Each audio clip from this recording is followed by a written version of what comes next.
সিফাত, সত্তাগত সিফাত হলো কালাম বা বাকশীলতা। আল্লাহর 7 নম্বর সিফাত হলো বাকশীলতা। আল্লাহ তাআলা কথা বলেন, কালাম করেন, কিন্তু কালাম করার জন্য শব্দের কোনো প্রয়োজন নেই, কোন বর্ণের কোনো প্রয়োজন নেই, মুখ এবং মাধ্যমের কোনো প্রয়োজন নেই। তিনি কথা বলেন। আল্লাহ তাআলা পবিত্র কালামের ভিতরে বলেন, ওয়ালাম্মা জাআ মূসা লিমিকাতিনা ওয়া কাল্লামাহু রাব্বুহু। হযরতে মূসা আলাইহিস সালামকে কালাম করার জন্য তুর পাহাড়ে ডেকেছিলেন।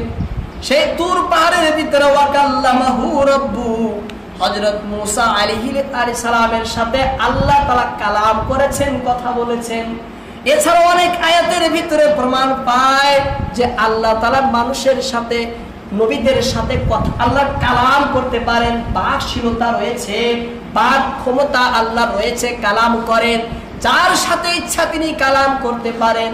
নবীদের সাথে তিনি কালাম করেন। হযরতে মূসা আলাইহিস সালামের সাথে তুর পাহাড়ে কালাম করেছেন, করেন না আল্লাহ তাআলা। এই 7টি সিফাত হলো আল্লাহর নিজস্ব সিফাত, নিজস্ব বৈশিষ্ট্য। এই সিফাতের মধ্যে কেউ শরীক নেই, কেউ অংশীদার নেই। এর বিপরীত দিক থেকে আল্লাহ পরিপূর্ণ মুক্ত, কারণ এগুলো হলো আল্লাহর জাতি এবং নিজস্ব সিফাত।